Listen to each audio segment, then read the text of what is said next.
Let's go through how we got to this point. Despite some early signs yesterday for trouble for Flynn, White House counselor Kellyanne Conway said yesterday afternoon that Flynn was still in good standing with the president.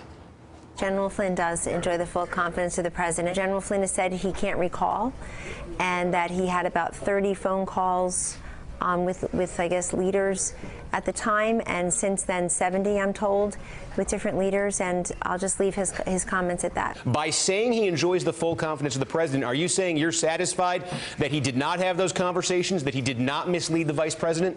No, those are two different questions. You asked me, and I'll repeat the answer, does he have the full confidence of the president? Yes, he does. Then you're asking me, what did he talk about with people when I wasn't on the phone? So the only way for me to answer that is to tell you what he has said, which is that he can't recall. How many times does she go out and say things that are not true? That are and blatantly just, false. It goes by. Blatantly How many false. times? How many times? Willie, it happens time and time again. I don't think we could. I will not interview her. It's giving people dishonesty. She goes out and lies, and you find out about those lies. It's not worth. A couple of hours later. Like, or if she's not lying, Willie, she is actually what I've heard. She is so out of the loop.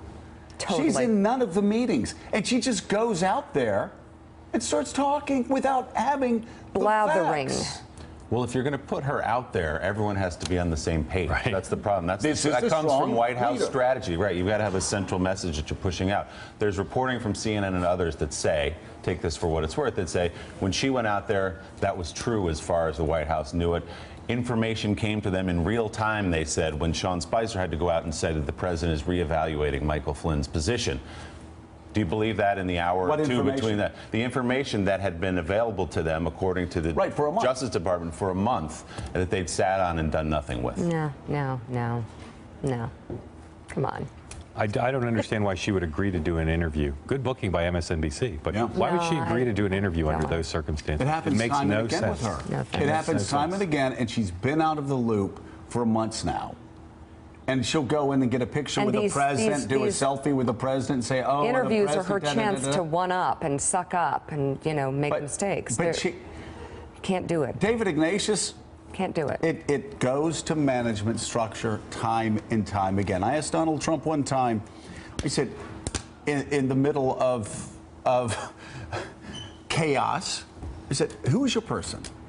Who is the person that can come in and talk to you and tell you you were wrong, you were off base, and this is how we need to right the ship?"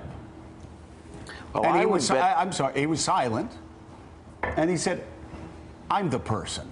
He said, "That's the wrong answer," and it is the wrong answer. The President of the United States cannot be dealing with the day-to-day drudgery of running a massive operation. Yes, but the buck does stop on his desk.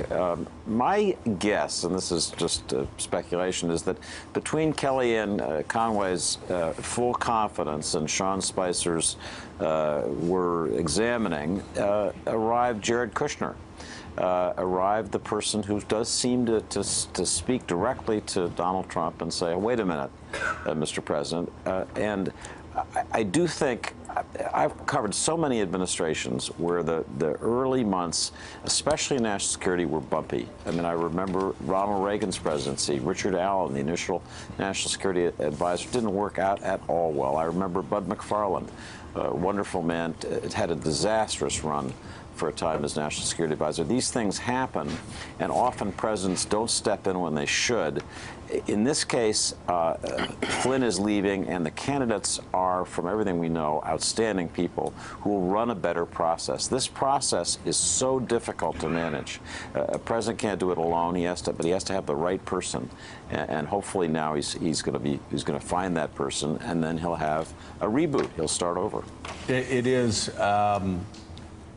For people that are concerned about this country and this country's foreign policy, this actually, despite all the questions this raises, this actually is good for this country. Very good for this country if the president replaces,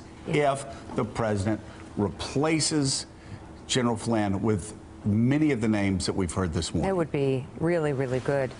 Right after Kellyanne, her comments, Press Secretary Sean Spicer said the president was, quote, evaluating the situation. Changed a little. He's speaking to the Vice President Pence relative to the conversation the Vice President had with General Flynn, and also speaking to various other people about what he considers the single most important subject there is, our national security. By the way, I'm just going to say, as far as discipline goes, people might have said, why was he reading that? Oh, please read it. They need to do, and I'm dead serious, they need to do a lot more reading. They need to measure their words so carefully.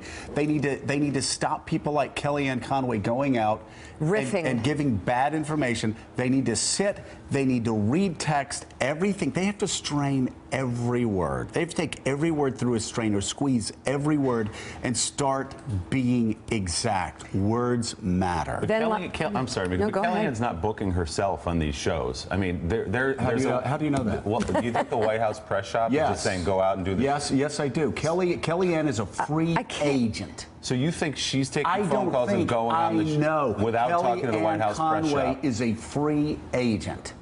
And they have complained. Everybody in the White House but Donald Trump has complained for months that she is a free agent. She goes out, she says whatever she wants to say, she doesn't whatever serves her message, herself, and then she comes back in, and they have to clean it up. Now she will lie, as she does every time the truth comes out. She will say she's being victimized because she's a woman. She will then go in and get a picture with the president, and then she'll get the president to tweet something, and her staff, his staff, will have to clean this all up over and over again. They have been doing this now for 4 months. This is just, so you ask a good question. The answer is for everybody inside the White House, and I do mean everybody, but Donald Trump, she's a free agent. She goes out on their own, and they spend half their time cleaning up after her. Well, if that's true, that's totally unacceptable for anyone in the White House to go out on their own without, I mean, you all know how this works. If you're going on a TV show, they have a meeting, they talk about what the message is, and they drive a message. If that's true, then that's staggering and stunning, and it can't happen. That between Miller on Sunday morning with absolutely no information on the biggest story that you'd be asked about, and then his dictator-like talking, I mean, it's incredible. What this all says, including the Flynn thing, is a lack of coordination. You need a strong leader reporting to the President of the United States. A structure matters. Structure matters, process matters. Process is introduced into anything like this in order to protect people. It's to make sure decisions and issues are vetted and to make sure there's a consistency of message and a rigor of decision making. That is missing here. And to use your phrase, the question is whether this is 2.0 now, whether the lessons are taken to heart and serious changes are introduced. The first 10 days, John Meacham, and then we need to go to break, but the first 10 days of this White House will be remembered by historians as being chaotic because you had Stephen Miller. By the way, I don't know this kid. I've got nothing against him. Seriously, I don't know anybody that knows him.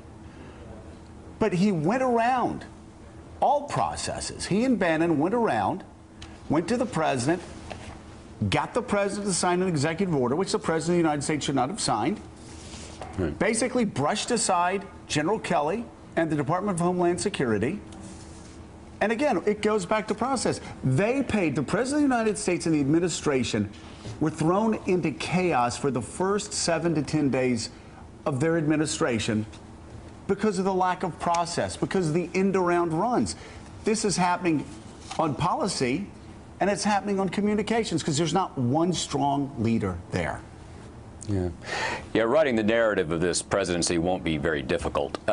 Just to add water. I do think it's worth pointing out that the acting attorney general told, informed the White House about the possibility of blackmail. The reason this happened last night was not some magical metamorphosis, but because it was leaking. Because the Washington Post was reporting it. And so I think it's worth pointing out that it was the nature of the possibility becoming public that precipitated this. That's it wasn't the point. fact of the National Security Advisor, the office of Scowcroft, Brzezinski, Kissinger, Hadley, Rice. It was not the fact of that being possibly a threat to our national security. It was just the fact that we were going to find out about it. That's not good, and a very good point. They had known the fact, Mika, for a month. And the question now that must be answered is who in the White House knew, and why did they allow the vice president to lie? Why did they keep the vice president in the dark?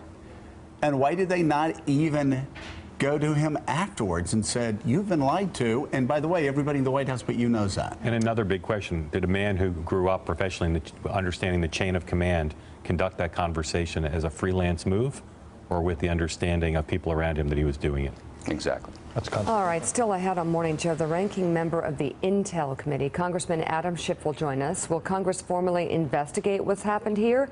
We have a big show tomorrow morning. We're going to speak exclusively with the leaders of both the House and the Senate. Senate Majority Leader Mitch McConnell and House Speaker Paul Ryan will both be on the show tomorrow. You're watching Morning Joe. We'll be right back. Thanks for checking out MSNBC on YouTube, and make sure you subscribe to stay up to date on the day's biggest stories. And you can click on any of the videos around us to watch more from Morning Joe and MSNBC. Thanks so much for watching.